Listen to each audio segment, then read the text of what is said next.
Oxbow Artist Residency, the Lexicon of Sexicana at Columbia College in Chicago, and others.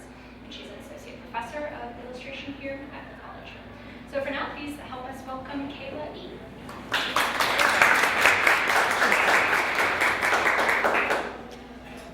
Hi, everybody. I'm a little bit nervous. I get mild stage fright before I do any speaking. But I just got a massage over there. So if anybody has chronic pain like I do, I highly recommend going over there and getting a free massage. Diana's very kind.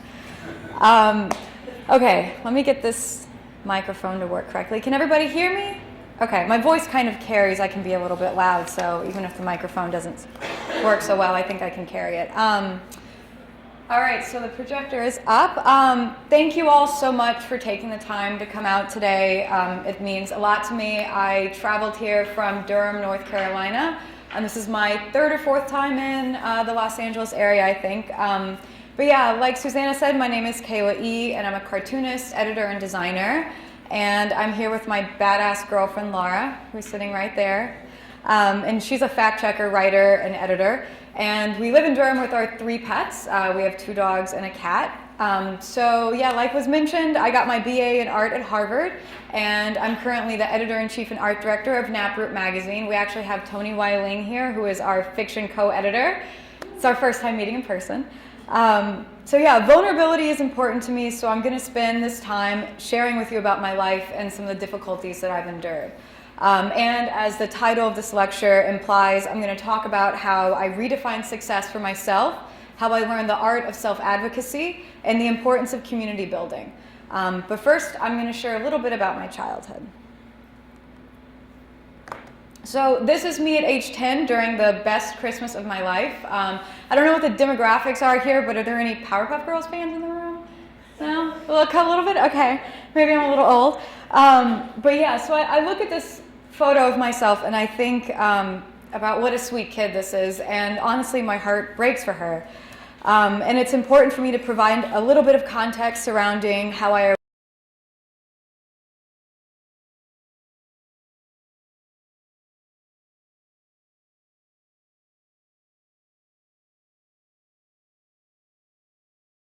speaking about my history. It helps me feel unashamed of where I come from. And this is a practice that's rooted in self-affirmation and self-love, which is kind of a new thing for me. So yeah, so here I go. I was born in 1989, and I grew up in poverty. My childhood home was a trailer in DeSoto, Texas, which is a small town south of Dallas. Any Texans or people who know Texas here? Besides Esther? Okay, cool, and Mark, all right, got some company. But yeah, so my mom and I moved out of DeSoto, and when I moved, it's this really like vivid image. The trailer that I grew up in got crushed up and put in a landfill, which has always been kind of this harrowing way for me to think about my childhood, and that like just not having that like site to revisit is like, that's where I grew up, is something that has been kind of influential in how I think about my childhood, and it's a bit of a startling image. But yeah, my parents divorced when I was 3, and I lived with my mom. My dad is Mexican and my mom is white, and she worked at a grocery store when I was growing up, and my dad worked most of his life as a machinist. And I identify as Latina, but am super aware of the fact that like I am white passing, and that gives me a lot of privilege. But yeah, so for the entirety of my youth, I survived on social services, and my mom still does, and this keeps her out of a shelter. I think that a lot of us who end up in these institutions and in these places like either come from these backgrounds but don't necessarily feel comfortable talking about it, or we're in a place like this and we don't think about our peers coming from these backgrounds, and so there's this like cognitive dissonance I think that happens. So that's why I'm kind of talking about where I come from. But yeah, so my family continues to struggle with economic insecurity, but I mean, my dream is one day to like have enough money to pull them out of poverty, which, yeah, we'll see if that happens. But yeah, so importantly, I struggled with mental illness when I was a kid, but I'm really thankful that I found joy and connection through books and comics and cartoons. I spent a lot of time alone with my Chihuahua Chiz. She passed away a couple of years ago, rest in peace. She was my best friend. So yeah, in all seriousness, as you can kind of tell, this was a bit of a traumatic time for me. I endured a lot of abuse that I won't get into, but I didn't really have any plans to attend college when I was younger. If you would have told me when I was here that I would end up doing something like this, I would not have believed you. It seemed totally insane. But yeah, so college just didn't really seem like it was in the cards for me, and the option wasn't really discussed too much in my home. So I want to talk a little bit about or show some of my childhood art. I don't know if you can read this quote down here, but it says, I wrote this when I was like 10 or 11. It says, in my opinion, fruit is in. Kayla Escobedo, founder of Graffiti Jeans. Oh yeah, so my last name is Escobedo, but I go by my last initial. Okay, so I was making art at a very young age, which I'm sure is true for a lot of y'all. I made comics, little illustrated books, and even created my own fashion line called Graffiti Jeans. Bratz dolls and Lizzie McGuire were big influences on me, which unfortunately that did a number on my body image. I'm still recovering from that, thanks Bratz. Art helped save me from a lot of bullying as a child. For a little Debbie snack cake or like 50 cents, I would draw classmates' favorite celebrities. So like everybody's lockers in my junior high and intermediate school just had like my drawings on them, which felt kind of cool. But still, I was an outcast. Like this is in the upper right one, my lip looks brown because my dad and I were drinking like chocolate milk in some booth or something. So that's what that photo's from. It's a Polaroid from around the time I was making these fashion drawings. Yeah, so I actually like spent all of my lunches alone in a bathroom. Like I had this favorite bathroom stall and I would like do little drawings and like eat my little sandwiches. And it was like very cozy for me. And then recess, I was that nerd in the library shelving books. Like the librarian was my best friend in school. Yeah, so then thankfully I went to an arts magnet school, which is where I first blossomed. It was there that I realized I was queer. I was a freshman in high school, and I started making art that was true to myself for the first time. So you can see like this is a maybe 3 or 4 year difference when I was like 12 to when I was like 14, 15. My work like drastically changed because I went to this incredible arts magnet school and really started using art as like a practice of healing instead of just like trying to draw like sexy, cute fashion girls. I don't know, which is still interesting to me, but yeah, it kind of had a shift. So high school for me was a really important time. I like started, my friends became my chosen family. I came from like a broken, really abusive home. But yeah, I had to remain in the closet for more than a decade. I didn't come out to my family until about 2 years ago, which is a little late in the game for me, but it happens. So in high school, like I drank, I did drugs, I struggled a lot. I hung out on the streets of downtown, I was busking, I was just getting into some trouble, and I would stay out as late as I could so I didn't have to go home because I was afraid to go home. So the last 2 years of high school, my unstable home life was reaching a climax. I got kicked out by my mom, who was very religious. She thought my work was blasphemous and had an inkling that I was gay. And so I lived with friends and someone I was secretly dating. I was in a queer relationship and had to keep that totally secret. But yeah, until my senior year of high school, I moved in with my dad. So art and academics were my saving grace, and that's what got me out of Dallas. So the quote here, I don't know if you can read it, says, this is an interview that I gave in 2009. I went to school at Harvard and the Crimson interviewed me about my work. So I say, I'm still exploring and trying to find out how I deal with being alive. I get all of this bad stuff out through my work so it doesn't affect me in my day-to-day life. And that's about as articulate, I think, as I could get when I was like 18, 19 years old about my practice. But yeah, so miraculously, I got into Harvard with the help of a mentor who encouraged me to apply for college. He told me I was good enough to shoot for the stars, and I believed him, which honestly still kind of stuns me. But I don't regret going to Harvard because honestly, that would be like not cool of me. But it was such a culture shock, I'm gonna say. Ultimately, though, I'm of course like super thankful for that experience. I wouldn't be where I am today without it. And Harvard's financial aid is a blessing for students like me, so college was completely free, and the art program gave me like a budget each class I took, so my art supplies were paid for, and that was the main reason I went there as opposed to RISD and Brown. I got like really great scholarship packages to a lot of schools, but Harvard was like, would cost me nothing because I had no money when I went into school. So yeah. As lucky as I was, I still found myself struggling a lot at such an elite institution. I don't have a trust fund. My parents didn't pay for my college, nor have they ever paid my bills. So during my time at Harvard, I struggled with this growing yet like false, now that I'm away from it, insecurity that I wasn't good enough for that school. And that was something that I lived with every single day. I channeled 100% of my energy into my studio practice, which was where I knew I could thrive. So I started making experimental comics as well as like really huge paintings, and I took courses in film and animation. I would work in the studio until like 2 or 3 a.m. and fall asleep like near my easel, wake up at dawn and like keep painting. The culture at that school is definitely not one that fosters openness and vulnerability. I think there's like some activism thanks to the students to kind of change that and have more of an open dialogue about like struggling with mental health. But it wasn't really like that for me. So I quickly learned that I should keep my struggles to myself in undergrad. After my sophomore year, I left school due to a mental health crisis. I told everybody I was leaving to self-publish comics, which was true. I did indeed do that, but I left because I wasn't so sure at that point I was going to survive. And of course, like nobody knew. I think one person knew the reality of what I was going through. Yeah, and this is my first time actually talking about this in any sort of public setting. So I actually was very lucky in undergrad. I was involved in the Harvard Lampoon, which is this like really cool, super old humor magazine that has this like castle on campus.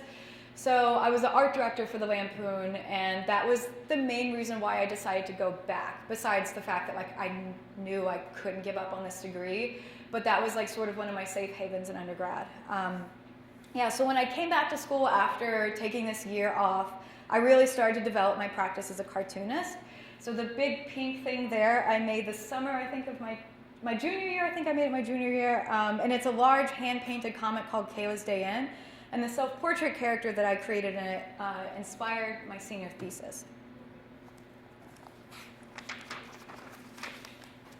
And the quote here was, I was featured in this like kind of goofy, like really cute thing that the Harvard Crimson, our newspaper, did called 13 seniors you need to meet before you graduate, or 13 interesting seniors, or most interesting seniors, I think. So I got a little feature on my on my thesis in the newspaper for that, and this is something that the writer wrote. It's a quote from me, the first part. The thesis is kind of just me battling my own identity, Escobedo explains as she talks about the difficulties of channeling her whole self into the comic book character she has created. So I poured my heart and my soul into my thesis. It completely consumed my life. I wasn't doing much forward thinking during this time. That's kind of a trend throughout my life. I had a hard time thinking about the future so much, but all I cared about or focused on was the work directly in front of me. My thesis culminated with a group show, and it was one of the biggest moments in my undergrad career, and that's what these photos are from. So I felt like I was finally finding my footing and my voice as a multidisciplinary artist. I received a prestigious prize in my department, but felt like really insecure about my life and my future. So after I graduated, my mom got diagnosed with cancer, so I moved back to Dallas, and honestly that was the last place I ever wanted to be, and I moved there to help take care of her. So I just kind of like wrote this to put it in here, but it says, after college I was unemployed and had to move back home with my dad in Cedar Hill, Texas. I was making a lot of dark performance and installation work. Things were not going well. So this is me after college. That's a photo of me. The second bottom row to the far left is me watering my dad's plants in Cedar Hill. So yeah, I moved back into my dad's house, and Cedar Hill is a town that's south of Dallas. It's kind of near where I was raised. While I was living in Cedar Hill, I turned a room at my dad's house into a studio. I started making and showing really dark performance and video work. So if you can see the shift from my practice, how do I go back? There we go. Like that was my undergraduate thesis, then like 3 to 6 months later, my work looked like this. So I had 2 solo shows and a few group shows while I was living in like the Dallas-Fort Worth Metroplex. My work became a lot darker. I started making work centered around self-flagellation and self-abuse. Like there's this theme in this work of these beating myself and like ripping the head off my child self while I'm spanking her. It's just like, man, Kayla, I needed some therapy. Yeah, so it's clear that some tough stuff was going on in my life, and this was the only way, again, that I knew how to work through it. I really didn't even think about therapy. I was just like, my life is hard, I'm struggling, I'm gonna make work and figure it out through my work. And that's about the only tool I had in my toolbox. So it's a totally different experience making work outside of school, and I like it, but unfortunately I did not have a good work showing in Dallas in particular. The community there was not for me. It somehow felt even more pretentious from Harvard, which is like kind of hilarious. But I couldn't find my people there, like if that makes sense. And I met way too many patronizing men, and the scene there has a habit of protecting abusers, which, as we all know, is true across the board, but definitely happening in Dallas. I'm waiting for that to start to get dismantled, so keep praying. I had to figure out how to redefine success for myself. It was vital to my well-being. So taking the expected or normal route as an artist was not an option for me at that point. Emotionally, I felt myself spiraling, and I could feel it. I was comparing myself and my career to people who were way more financially privileged than me, and it just wasn't realistic. And I felt shame that I wasn't living in New York with the studio and residencies under my belt and this like sexy, cool life that like looked good on social media or on my resume. Like I was just living in my dad's house. Like it just, I don't know, that I really struggled with that. And I have empathy for myself at that point, but yeah, I wish I kind of knew better. So I started teaching myself graphic design, and I had no backup plan for postgraduate life while I was in college. I was determined to be an artist. That's all I told myself. That's all I thought about. But once I was done with school, I had a feeling I just wasn't going to make ends meet just trying to be an artist. So I was praying for something else to come along. And around this time, the editors of Brut Magazine reached out to me, and Brut is an online publication that I'd worked with in undergrad. And so the editors were planning on shutting the magazine down, and they asked if I wanted to take over, and I said yes, and the course of my life was dramatically altered. So as Susanna said, I'm going to repeat our little mission statement.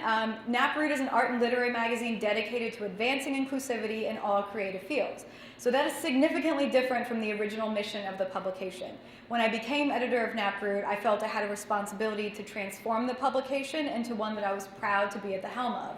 I wanted the magazine to be a haven for someone like me, someone disillusioned by the art world, turned off by the elitism of institutions. I wanted the space to be one that was not at all defined by class, education, or cisgender heteronormativity.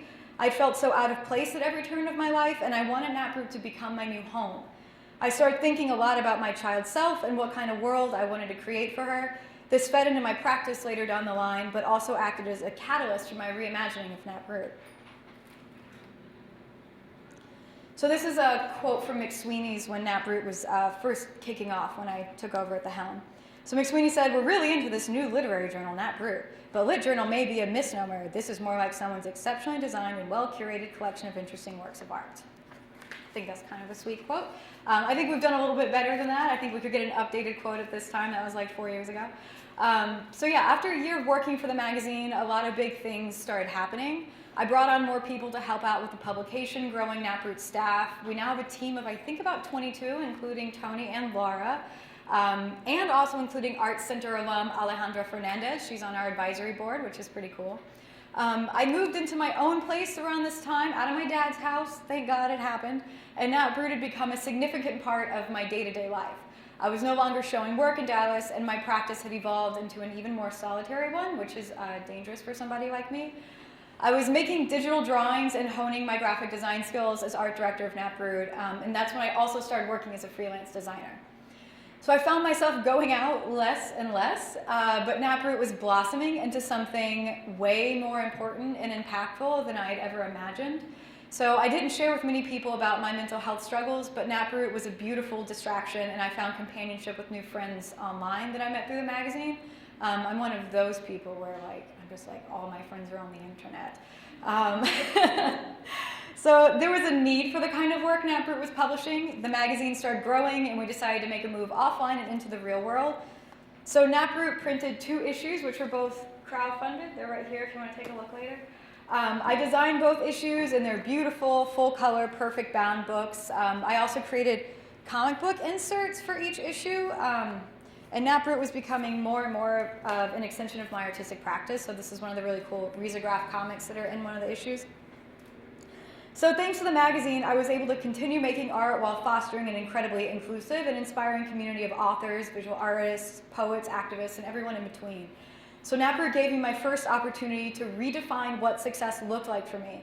I imagined a space where I felt comfortable as an artist, and I tried as hard as I could to make that vision a reality. Brut was my first exercise in building something beautiful, and a few years later, I applied this exercise to my life.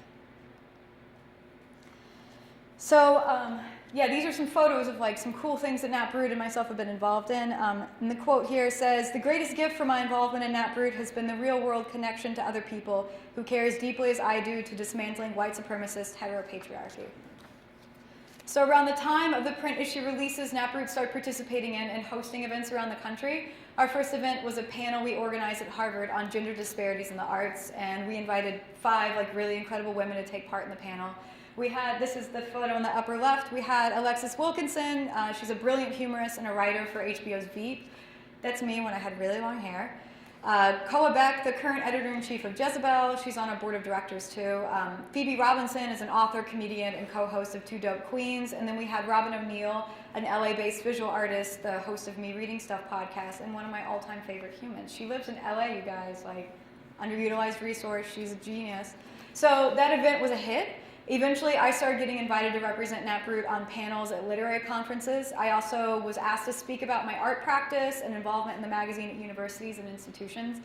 So these opportunities started changing my life for the better. They got me out of the house and allowed me to connect with incredible people outside of Dallas, which I really needed. So this was all made possible by my dedication to amplifying people whenever and wherever I could. I had this platform and I was determined to use it for good.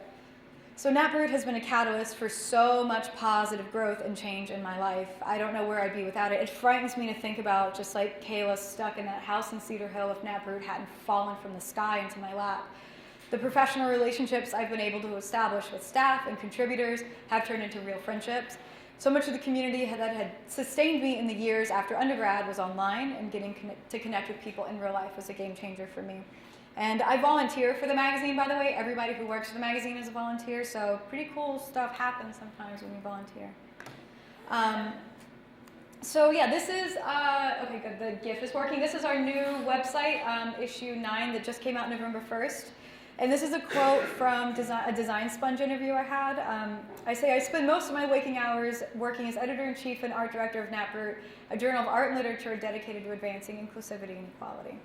So even though Brut was growing at such a fast pace, funding for the magazine was hard to come by, and we hadn't found a sustainable model yet for remaining in print. So these are the only 2 print issues we have. And in 2016, we decided we were fully moving back online, and this is the homepage of our new website that I had the pleasure of designing. And when it scrolls up back to the top, you can see that is an animation by Dylan Glenn. He's our animation director, and he created a hand-painted custom animation for the digital cover of our latest issue. So in the past year or so, we've published some of our most exciting content, including an interview with ArtCenter alum Maydara de la Cruz, if anybody knows him. You can read that at natbrut.com. So yeah, this is really cool because for anybody in here who's interested, I'm going to talk about an opportunity for you guys to submit to Brut if that's your thing. So Robin O'Neill, who I've been talking about a lot, gave this quote about Brut. She said, "Brut is close to my heart because no other art lit journal does more to advance inclusivity in all creative fields. What they do is vital. Issue 9 is up, and I've never seen anything like the Another Closet folio, which is focused on addiction, and I'll talk a little bit about that." So earlier this year, we started publishing folios. Brut folios are highly curated collections of work by people living at multiple intersections of marginalized experience, and they're published as supplements to our main issue. So if you think about the digital issue, like this with the inserts, that's kind of how I think about folios, as like an insert into the main issue. So the Queer Trans Asian folio, the graphic on the far left, was edited by Yin Yi, who's our former senior editor, and was the first folio of its kind. And then most recently, my partner Lara and I edited Another Closet, which we released on November 1st with issue 9. And Another Closet amplifies the work of LGBT folks and survivors living with addiction or substance misuse. And this particular, editing this folio took about a year, and it's probably the most important thing I've done with Brut, maybe even outside of Brut. So I highly recommend you guys checking it out. So our current folio, which is open for submissions, you all should submit if you qualify for it. It's free. So it's entitled Invisible Weight, and this folio is edited by Naima Yael Tokunau, who's one of our new poetry readers, and it centers writing and art from neurodivergent women and femmes of color. So submissions are free and are open until January 7th, and info is, you can submit down there at the link right there. So now I'm going to talk about my art right now. So this is where I'm going to go next, and this is a photo of me taken this summer when I had some of my work published in Resist.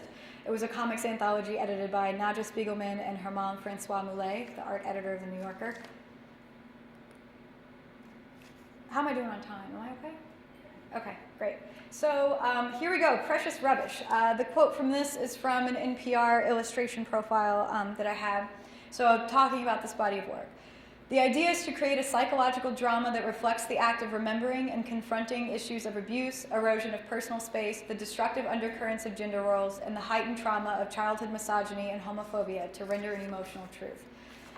So that's me talking about what is behind this particular body of work.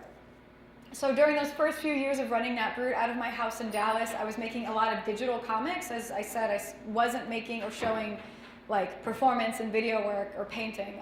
I was just at home in the dark on my computer. My practice had turned ever more inward, and I found myself churning out this work from the solitude of my home. I began a body of work called Precious Rubbish.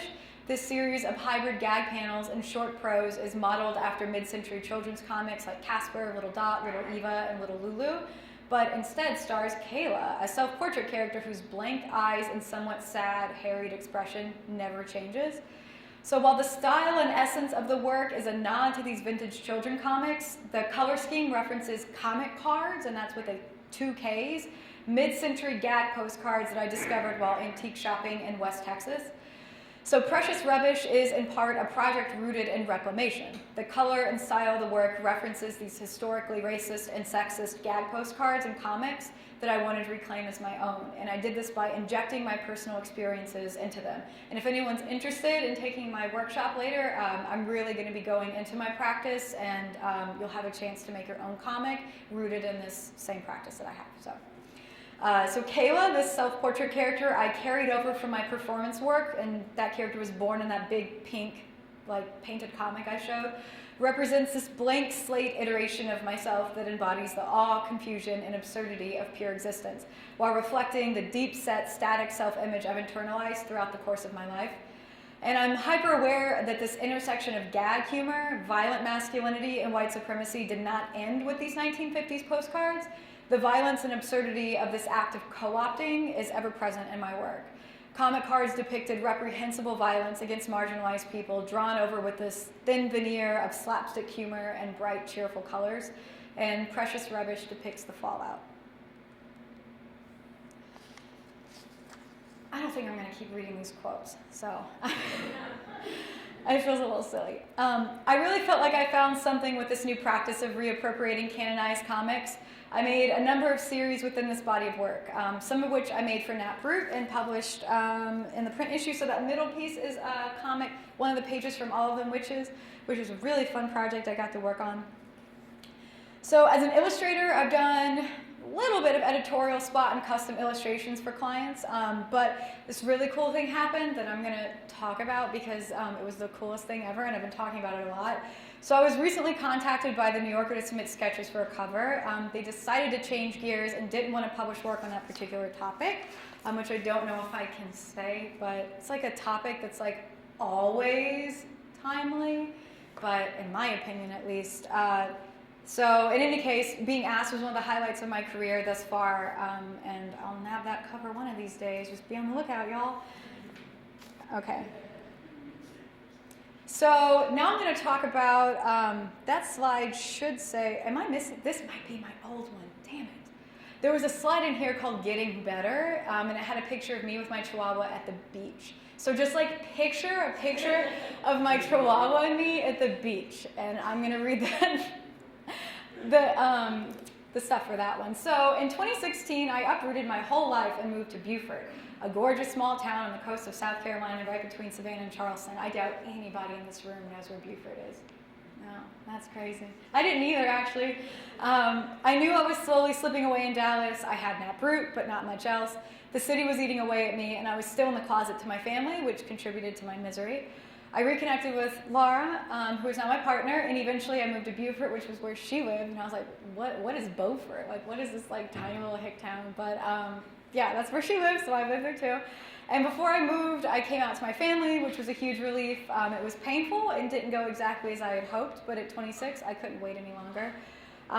Yeah, so in Beaufort, I moved to this little town, which, like, you would think, like, oh, like, what would a small town in the deep south of South Carolina look like? And it's probably not what you would have in your mind's eye. It's this beautiful, old, historic town with, like, Spanish moss and little cobblestone streets right next to the ocean. So yeah, in Beaufort, I actually decided to stop making art for a year. And I focused solely on healing, which I don't know if it's clear from how I've talked about my life up until this point, but I was a hot, miserable mess. And I kept trying to just like push forward, and I wasn't really getting anywhere in the ways that I needed to. Like, great, I was doing Nat Brut and like I was making some art, but I was super, super unhappy. And just like didn't like waking up in the morning. So I was like, I'm in this new place, my life looks completely different, I made all these big decisions, I came out to my family, I'm like with the person I love, and I decided to stop making art. And like, I mean, I still worked on Nat Brut, but like at 10% instead of like 90%, and I just really started focusing on getting better. So I started intensive therapy and started joining a support group. So I started getting better like once I started asking for help, and the quality of my life improved at a rapid pace. Like, I grew up in the South where it's like you're weak if you ask for help, and I had to really untrain my brain from that and start saying like, I'm not okay, like I need to talk to somebody, I need to get into therapy, like, yeah. And my life got so much better, so much faster as soon as I started doing that. So after over a year in Beaufort, my partner and I moved to Durham, North Carolina, which is where I live now. Go Bulls, is it the Bulls? Is that right? Okay. With the guidance of my dear friend, and God, I'm so embarrassed I keep talking about Robin. I keep talking about my friend Robin O'Neill. Why is she in here so many times? It's because she's awesome. I plan to turn my spare bedroom into a studio because she's like my art mentor right now. And so she's like, Kayla, like, get back in the studio, like, make some paintings, like, you're getting better now, like, you really should, start that up again. So I was like, I don't know, like, I'm too old, like, I'm a failure. And she's just kind of like helping me come down from that ledge of shame and self-deprecation. And so like hopefully in the spring I'm going to turn my spare bedroom into a studio. I'm going to start making some 3D art again, which is kind of terrifying. But yeah, so I haven't made any non-digital work in years. And it's like a little bit tough to acknowledge that I took a break from my studio practice for so long. It's kind of something that I've like talked around or like pretended isn't happening because it's just not really like kosher for artists, especially like when you're that kind of artist. It's like, my whole life is art. Like, I'm an artist, and I was just like, peace, I got to stop making work for a year. And I'm really working on not having shame about that. So it opened up space for me to nurture and develop Nat Brut, and more importantly, to tend to my mental health for the first time in my life. Oh, nope, see, we're here.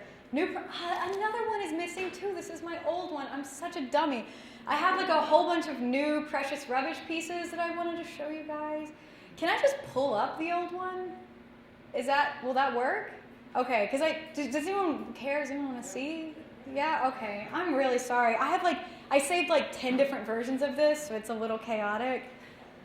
You ever save your PSD files, you're like new and then new one and then like extra new? It's kind of like that. Okay, so some presentations. Let's see it. That's the one that just... No, that's the old one too. Oh, it's in Dropbox. I think I've... ArtCenter.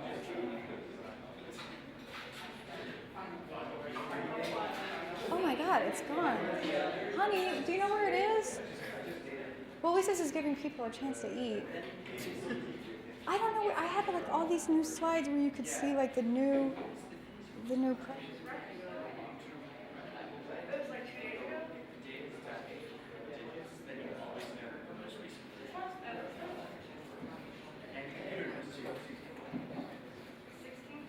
That's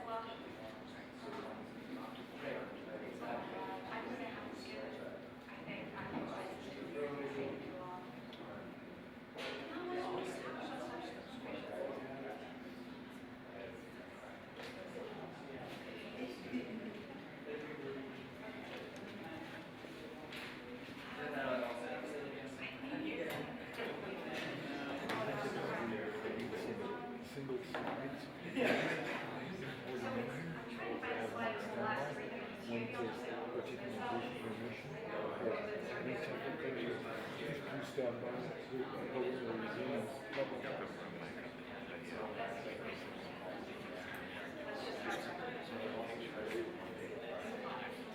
Please stand with me.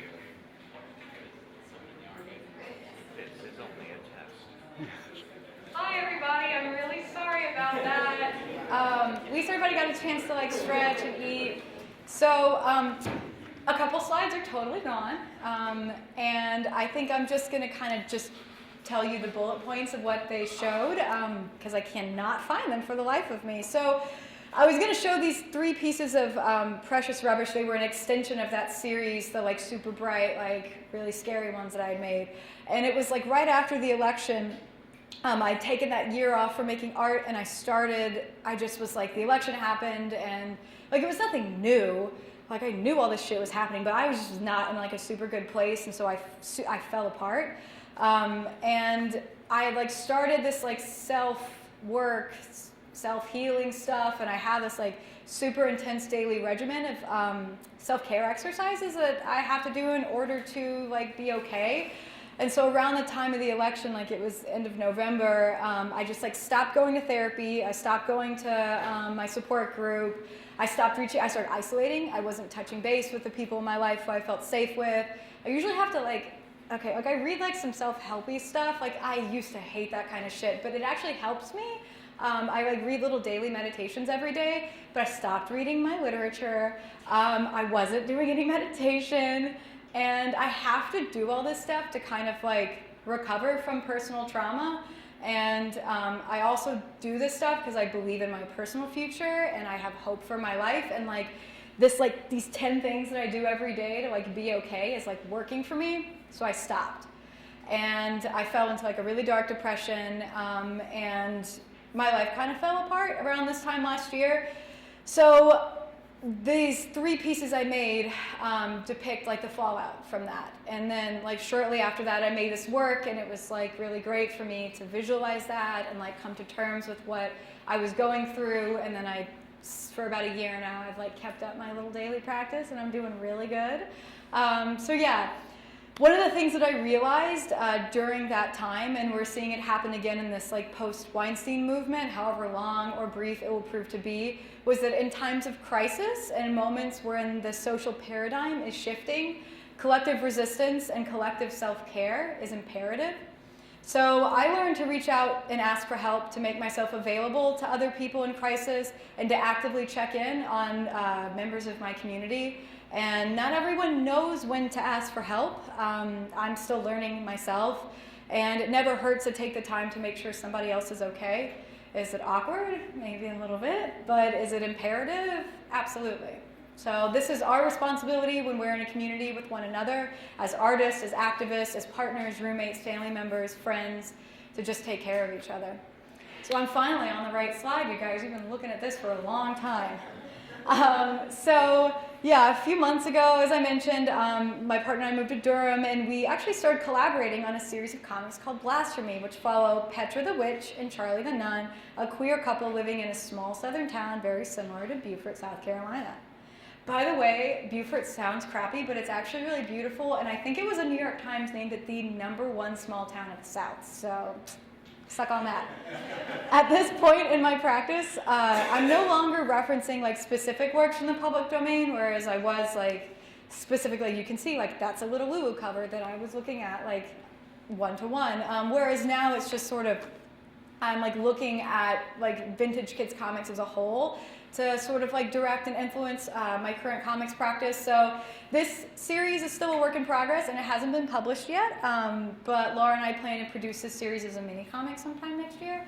And I really love this project. It's very fun. I've never collaborated with anybody like this before, but I have a really smart partner, and she's great to work with, so it made this like really fun for me. So yeah.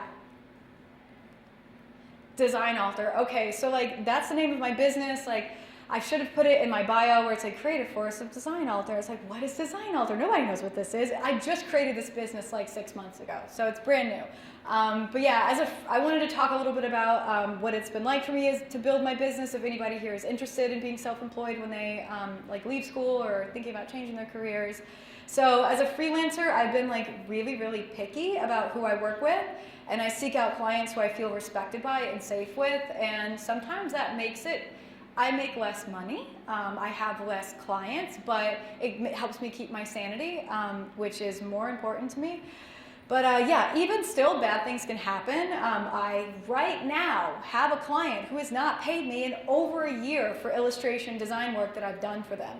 And they continue to publish content, which I find reprehensible. It's been a nightmare, but I have a lawyer, so yes, he actually works for Brut. So another cool thing about like getting involved in volunteering stuff, we're gonna do some trade, and he's gonna help me with this. So small claims court, here we come. So yeah, I've learned a lot as a freelancer over the years. I've learned that contracts are imperative and that without one you can be left in a really sticky situation. I've learned that payments can be irregular and infrequent, which can lead to an unstable financial situation, that's just real talk, you guys. It happened to me. Maybe some of y'all get really lucky, but yeah, it's kind of tough as a freelancer. Also, freelancers get taxed a lot, and that sucks. I didn't know that. It's 30%. Wow. But I've also learned that I am my own best advocate and that I can set boundaries with myself and clients to have a healthy work life. Yeah, so the community that I've built over the years through Brut, as well as through my support groups that I'm a part of, have proven really indispensable. I have a Rolodex of people that I trust, I can lean on and ask advice from, and this has been made possible by remaining committed to not only working hard, but being kind in everything I do. Okay. Oh yeah, this goes along with the last slide, but you can just take a look. This is my website.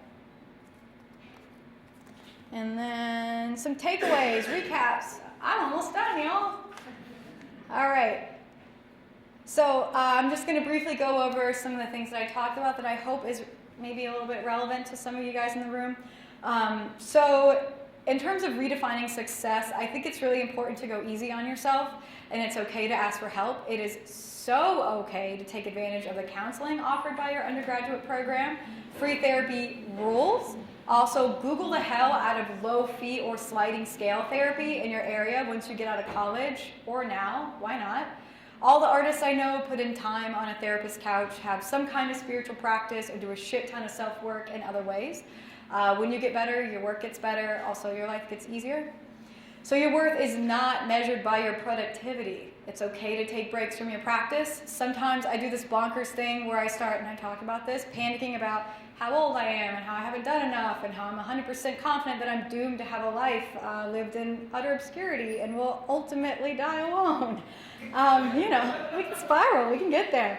So guess how often this line of thinking is healthy, productive, and worth the emotional energy? Never. It's easy to say that now. So another thing I want to talk about is the valuability of vulnerability. And it is absolutely okay to not be okay. Like if you're not okay right now, that's okay. And you can talk to me about it because I'm usually not okay. So there's nothing to be ashamed of. There is no such thing as a new feeling. Somebody else is going through it. Somebody near you is probably going through it. And building a practice that incorporates a certain level of vulnerability ensures that your work will ultimately reach and speak to other people. And this is good, and connecting with other people is good. Empathy is good, and honesty is good. These are all good things. So while it's important to work hard, I think it's more important to be kind, and that's the ethos I live by, because I probably could be like much higher up in my place in life right now if I didn't care so much about being kind and cared more about just like measures of success, but I don't so much, and I'm really glad for that. So also, like big news, y'all, you don't have to live in New York City or LA to be successful or happy. Although major metropolitan life might be what fuels your hustle, not mine. Some people work better in medium-sized cities or small cities. So I lived in Beaufort, South Carolina, and that's where my life got really good. So just saying. Oh, nope, not there yet. Okay, so the importance of community, collaborate and support others. It's a great way to build relationships, and when you get a big opportunity, include your friends and people whose work you're passionate about. Eventually, they may return the favor. I'm finally getting to the age where my peers are moving into more and more positions of influence in the creative world, and I'm learning that those of us who helped each other out in the beginning are still helping each other out now. Keep your friends close and don't make enemies unless you encounter dirtbags along the way, in which case it's fine to make enemies.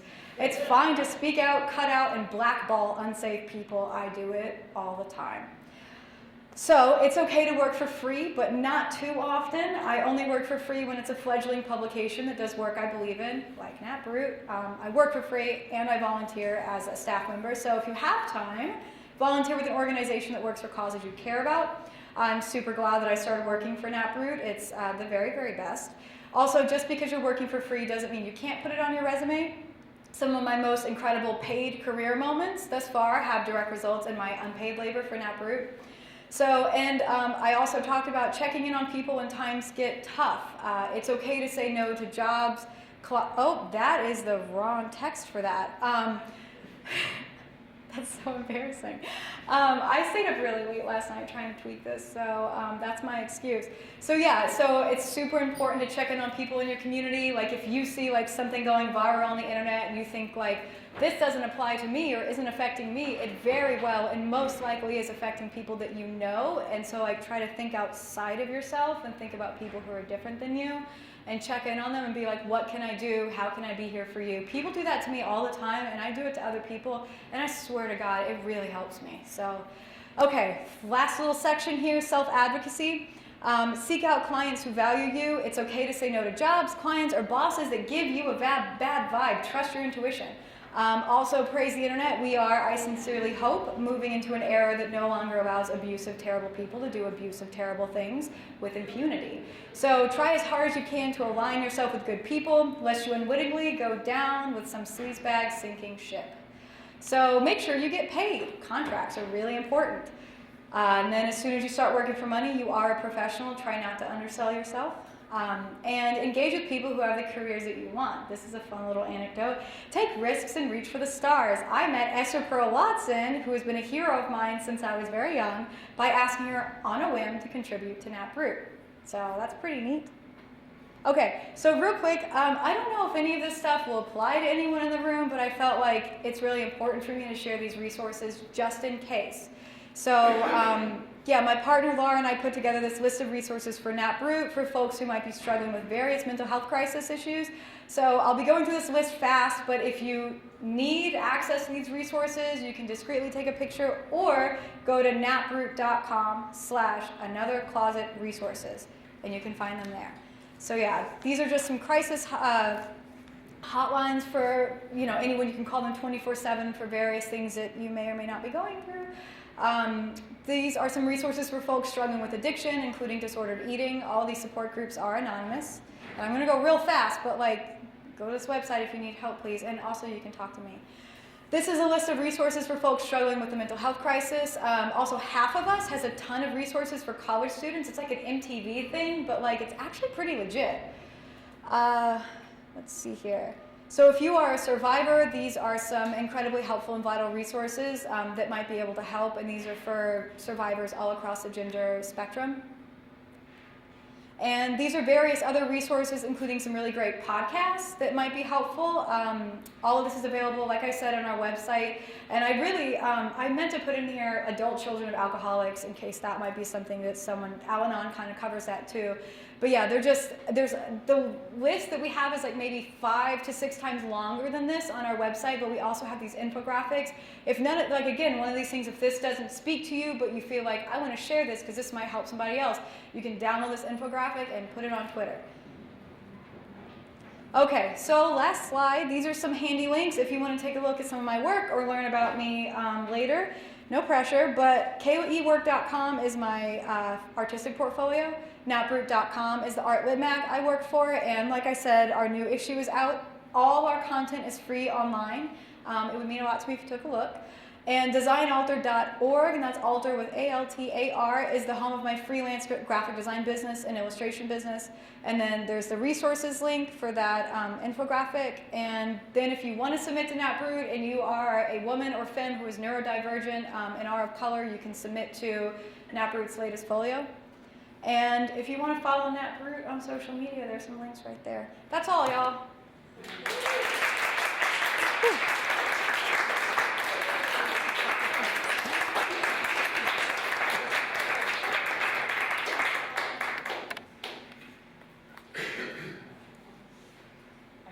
Cool. Thank you. Oh, okay. Sure. You want to pass it back and forth? I guess so. Okay. Talk loud. Okay. Okay. Testing. Does it work? Okay, well, I'm going to start off with a couple of questions, but I hope that if you have some questions, this is a wonderful opportunity to be in dialogue with Kayla. Hey, I'm so glad you're out here. Yes, we were talking last night, and I'm from Texas as well, Mhm. so we have a lot of similarities. Yeah. And I, not only in our background, but I feel like in the way that we want to amplify voices. Mhm. And I wonder, I've always known that growing up in childhood poverty casts a long shadow. Yeah. That I feel like there's this misconception that you can dream big and grow out of that, and then leave that all behind, but it follows you like a shadow. Yeah, it does. And perhaps that's somehow connected to the idea of wanting to amplify voices.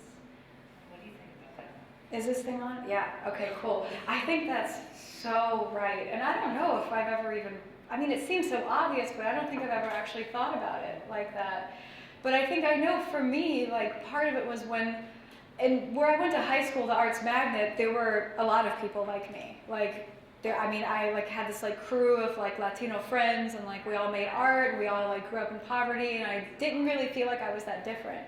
And then when I went to college, I was just like, oh my God, like I can't find really anybody here who can understand me on this like really fundamental level. And I think that even when I was there, I just kept thinking about like how I wish that more people like me were there. And I think that's kind of where it starts for me, is in any space that I'm in, I'm like, this space needs to look different. Like, I shouldn't be the only one like this here. Like, there should be other people, because it's so important for us, like, to be able to connect with one another and relate to one another. And that feeling of, like, being alone wherever we are is so toxic.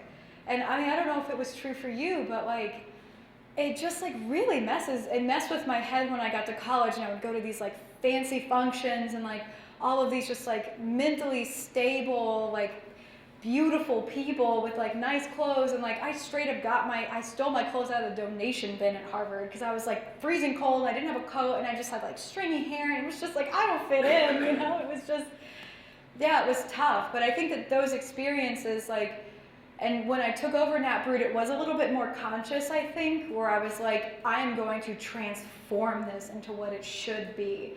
But everywhere I go, and I know this is true for you, like I know it's a part of your practice, like, and how you brought me into Icon, like I see you actively doing this, and in some ways I'm like sort of, it's painful that we had to go through what we went through, but I'm thankful that we had those experiences, because I do think the result is we're making the world a better place in some way. Yeah, I hope so. Yeah, I think it's true. Cool. Yeah. Yeah, it's. I think it's interesting. When I went to ArtCenter, my mom sent me some of her food stamps, and sometimes I didn't eat for a whole day while I was studying, and I do, and then I would go to like these fancy parties too with some of the ArtCenter students that did have a lot more money. Mm-hmm. And I do know even today there's problems on our campus, but also throughout California in the schools with students who have food and housing insecurity. Yeah. And I always wonder like what I could do to change that or make a difference. Yeah. Or how to help. Yeah. But perhaps like you were, or like I was when we were in college, you don't advertise that. You don't let anybody know. Oh, God, no. Your teachers don't know half the time. Yeah. I mean, I think that one of the things that would maybe have helped me and could apply here is just like an open culture, or at least like if I had known that I had any teachers in any of those contexts who like could relate to me on any level, like I certainly wouldn't advertise it because it's just like, it's fucking stupid, but there's like this sense of shame of coming from poverty, and like I already felt so different. I don't want to be made to feel even more different, or like I don't belong here because I have these messages in my own head. But I know that if I had had a professor or someone in that institution who I felt safe with and who I feel like genuinely understood me, that I probably would have disclosed more of that. But I also think that like, and I look at my work in high school and some of my work in college, and it baffles me that nobody asked me if I was okay. Because like that's a pretty simple question. You don't have to be like, do you have food today? But like someone can offer that information up. But like if someone would have, if I had a warm, trustworthy like adult figure or authority figure saying like, Kayla, like your work is like, seems like you're going through something, or it seems like you're like a little frail today, like are you okay? Like just that being seen in that way would have, I know, like would have broken me down enough to like reveal at least to some extent what I was going through. But I mean, I know Harvard didn't have like a lot of transition for students like me. It was just like, you know, like God bless affirmative action. Like I think that has a lot to do with why I was there, and I'm not ashamed of that. But I think that I just got plucked up from like poverty in the South and thrown into the most elite institution on the planet with no help. You know, just like at least in terms of socially how to navigate that. So yeah, I didn't really disclose, but I don't know. I mean, I wish I had more thoughts on that, but that's just what I think might have helped me. Well, I really like how you're saying, just ask, are you okay? Yeah. And it's so simple. Yeah. And I'm going to try harder to ask them. Oh, that's really special. That's good. I might have somebody. Yeah. Excellent. Does anybody have any questions? No questions so far? Because I'm going to keep asking some. Okay. I know my partner and I, we're around each other 24 hours a day. Mm-hmm.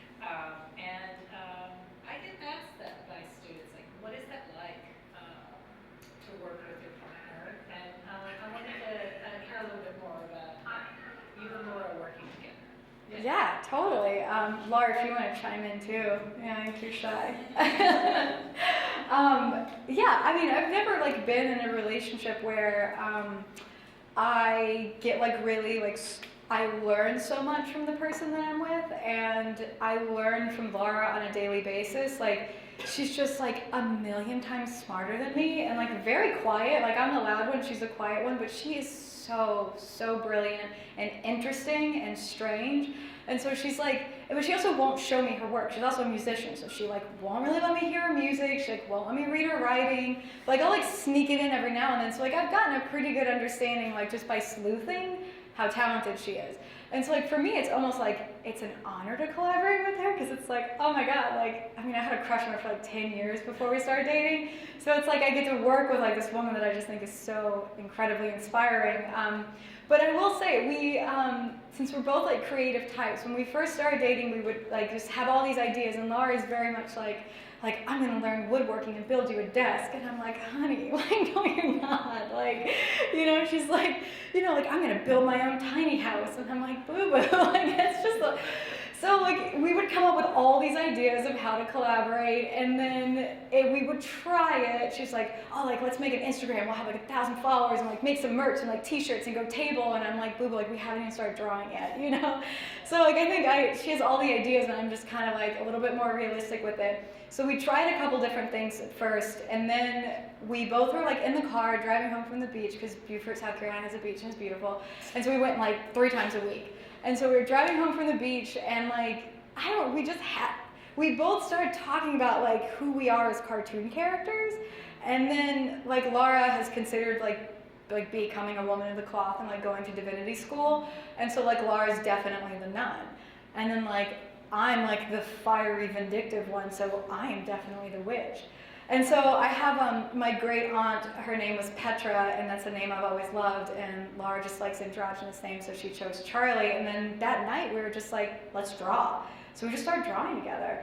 And we're still kind of like figuring out how we want the copy in the comic to go, because right now Charlie the nun is the only one who speaks, and she only speaks in like biblical verses. Is that right, Bo? It's kind of experimental and weird. Keep getting rejected. Nobody wants to publish this stuff because it's just so experimental and strange. But I don't know. I really like it. But yeah, I mean, we collaborate kind of in everything. Like, she's here with me now. She copy edited all my lecture notes. Like, I design all her stuff. Like, I branded her whole like business, and then like she writes everything for my website. And our life is just collaborative. And I think some people just they live like that. They love having their person, and that person becomes integrated into their lives. Whereas other people are just like, I need alone time, like way more alone time, which, you know, Lara needs a little more alone time than me, but I can hang out with her all day. I think it's interesting when you make progressive work, sometimes you have to be the one that finds the place for it, right? Yeah. But I like how you were talking about building your community. Yeah. I think that's really healthy and important that we build our communities. And you had a lot of really great examples of that. And one last thing I wanted to ask you was, at the Icon conference, you told a story about running into somebody who said to you, "Oh, you're the one who does the good work." Yeah. Tell us about that. Oh man, I kind of forgot about that. Yeah, I was at where were we, honey? I think I was in Houston tabling at like a conference, and I was representing Nat Brut. No, yeah, it was Houston Zine Fest, maybe? I don't know. So some kid came up to me, and he, like, I did the main like spiel, like Nat Brut is blah, blah, blah, blah, blah, blah, blah, we published blah, blah, blah. And he was like, oh, so like, you're doing the good work.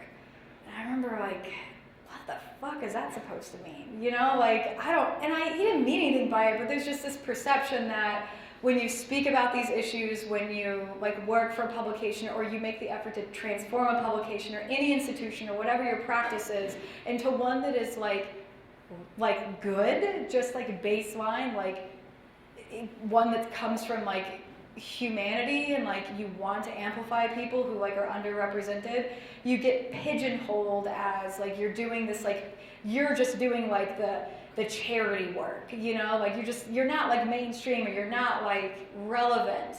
It just felt very pigeonholing to me, and I reject that. I absolutely reject that. And I think that for any of us, no matter how mainstream we are, I don't think that it, for me, is at all controversial to be like, we need more people of color here. Like, why is that in any way like a specific effort? That should be like the effort. That should just be normal practice. That's what I think. Excellent. Does anybody have any final questions? Yeah. Just off of that, just what you were just speaking about, that idea of like having the title that you guys have for Matthew, I think is really interesting, because it's just about inclusivity in general.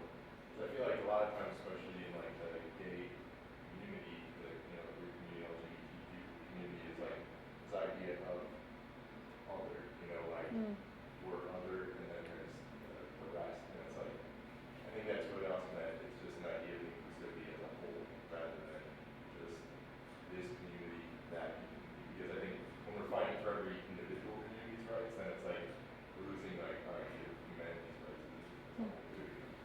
I mean, I will say though that I definitely hear what you're saying, but I do think that it is important for certain communities to fight specifically for their rights. But I do think that like Nat Brut in particular, like we are invested in all these different struggles. So I think that Nat Brut is like really like open and transparent about like how we align ourselves with like the various movements that are part of the resistance. But our staff makes up like just like in such a variety of people who come from different experiences. So I think that like all of us on staff are invested in like particular issues, but the magazine as a whole is absolutely like aligned with like amplifying them all. So it is a space that is inclusive, but we also will like put on we will join and stand in solidarity for a specific movement if it is one that we believe in, like for example Black Lives Matter or like Me Too. Like we're all like there and are very much like interested in being polarizing. We're okay with that, I think. But it is also like a safe space too. So yeah, is that a good response? Does that make sense? Okay. Anyone else? Thank you so Cool, much. thanks y'all.